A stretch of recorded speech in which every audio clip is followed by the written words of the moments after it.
Supreme court के retired justice S Abdul Nazeer को आंध्र प्रदेश का राज्यपाल क्या बनाया गया।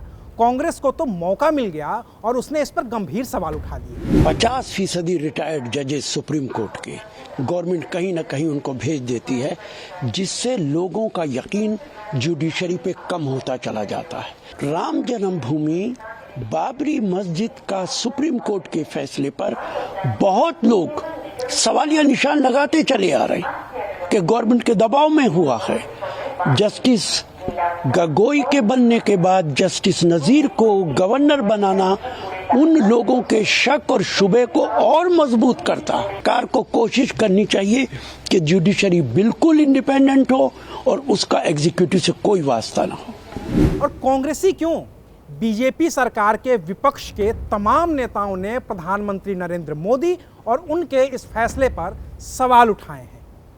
लेकिन इन सवालों को उठाते हुए कांग्रेस शायद वो इतिहास भूल गई है जिसकी शुरुआत देश के पहले प्रधानमंत्री रहे पंडित जवाहरलाल नेहरू ने की थी, और उन्होंने मई 1952 में ही सुप्रीम कोर्ट के रिटायर्ड जज जस्टिस एस फजल अली को ओडिशा का राज्यपाल बना दिया था। नमस्कार, मैं हूं अविनाश और आप देख रहे हैं अनकट। बिहार से ताल्लुक रखने वाले रिटायर्ड जस्टिस सर सैयद फजल अली पहले ऐसे जस्टिस थे जिन्हें किसी प्रदेश का गवर्नर बनाया गया था, और ये काम किसी बीजेपी की सरकार ने नहीं बल्कि खुद देश के पहले प्रधानमंत्री रहे जवाहरलाल नेहरू की कांग्रेस सरकार ने किया था।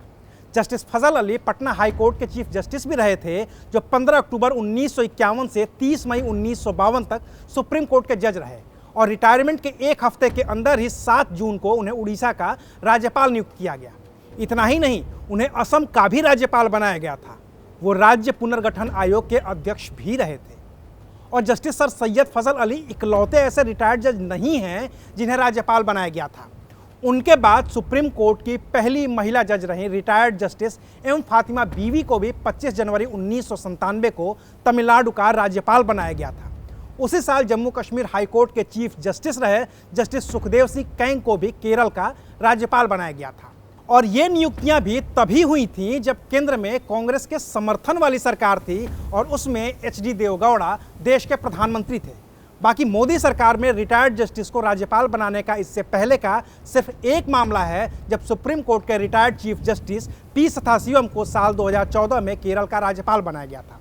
वो 26 अप्रैल 2014 को चीफ जस्टिस पद से रिटायर हुए थे और 5 सितंबर 2014 को उन्हें केरल का राज्यपाल बना दिया गया। तो रिटायर्ड जजों को राज्यपाल बनाने की परंपरा कोई नई नहीं है, और संविधान भी इस बात की इजाज़त देता है कि अगर भारत का कोई नागरिक 35 साल या उससे ज़्यादा उम्र का है, वह संसद या किसी राज्य के विधानमंडल के किसी भी सदन का सदस्य नहीं है और लाभ के पद पर नहीं है, तो उसे देश के किसी भी राज्य का राज्यपाल बनाया जा सकता है। रही बात हाई कोर्ट और सुप्रीम कोर्ट के रिटायर्ड जजों की नियुक्ति की, तो राज्यपाल के अलावा भी बहुत से ऐसे पद हैं जो रिटायर्ड जजों को मिलते रहे हैं। उदाहरण के तौर पर बॉम्बे हाई कोर्ट के चीफ जस्टिस पद से रिटायर हुए एम.सी. छागला को जवाहरलाल नेहरू ने अमेरिका में भारत का राजदूत बनाकर भेजा था। बाद में वो ब्रिटेन में भी हाई कमिश्नर बने। वो केंद्र में शिक्षा और विदेश मंत्री भी रह चुके थे। 1973 में सुप्रीम कोर्ट से रिटायर्ड हुए जस्टिस के.एस. हेगड़े रिटायरमेंट के बाद जनता पार्टी के टिकट पर दक्षिण बेंगलोर से सांसद थे और लोकसभा के अध्यक्ष भी रहे थे। सुप्रीम कोर्ट से रिटायर हुए जजों को राज्यसभा में भी भेजने का रिवाज रहा है, और ये रिवाज भी बीजेपी ने नहीं बल्कि कांग्रेस ने ही शुरू किया था। इसकी शुरुआत इंदिरा गांधी से हुई थी, जिन्होंने जनवरी 1983 में सुप्रीम कोर्ट के जज की पोस्ट से रिटायर हुए रिटायर्ड जस्टिस बहरुल इस्लाम को राज्यसभा में भेजा था। जस्टिस बहरुल इस्लाम सुप्रीम कोर्ट में जज बनने से पहले 1962 से 1972 तक राज्यसभा के सांसद भी रह चुके थे। 1972 में उन्होंने राज्यसभा की सदस्यता से इस्तीफा दे दिया था, क्योंकि उन्हें तब के आसाम और नागालैंड हाई कोर्ट में जज के तौर पर नियुक्त किया गया था। यानी कि नेताओं को भी जज बनाने की परंपरा कांग्रेस ने ही शुरू की थी।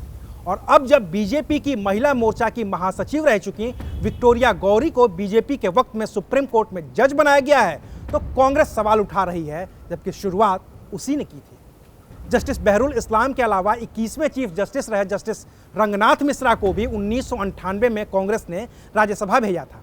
बीजेपी के वक्त में सुप्रीम कोर्ट के चीफ जस्टिस रहे जस्टिस रंजन गोगोई को साल 2020 में राज्यसभा भेजा गया था। ये कांग्रेस ही थी जिसने चीफ जस्टिस को उपराष्ट्रपति तक बनाया था। देश के 11वें चीफ जस्टिस थे जस्टिस हिदायतुल्लाह। 25 फरवरी 1968 से 16 दिसंबर 1970 तक वो देश के चीफ जस्टिस रहे। रिटायरमेंट के करीब 7.5 साल बाद वो देश के उपराष्ट्रपति बने। 31 अगस्त 1979 से 30 अगस्त 1984 तक पद पर रहे। 2 बार देश के एक्टिंग प्रेसिडेंट भी रहे। एक बार तब जब वो चीफ जस्टिस थे, यानी कि 20 जुलाई 1969 से 24 अगस्त 1969 तक, और दूसरी बार तब जब वो देश के उपराष्ट्रपति थे, यानी कि 6 अक्टूबर 1982 से 31 अक्टूबर 1982 तक। तो विपक्ष और खास तौर से कांग्रेस जो सवाल उठा रही है कि आखिर रिटायर्ड जस्टिस अब्दुल नज़ीर को आंध्र प्रदेश का राज्यपाल क्यों बनाया गया, उसे इस सवाल को उठाने से पहले थोड़ा इतिहास को भी जान लेना चाहिए और कम से कम अपने गिरेबान में तो झांकी लेना चाहिए, क्योंकि शुरुआत वहीं से हुई थी। तो आज के लिए शुक्रिया। आप देख रहे थे अनकट।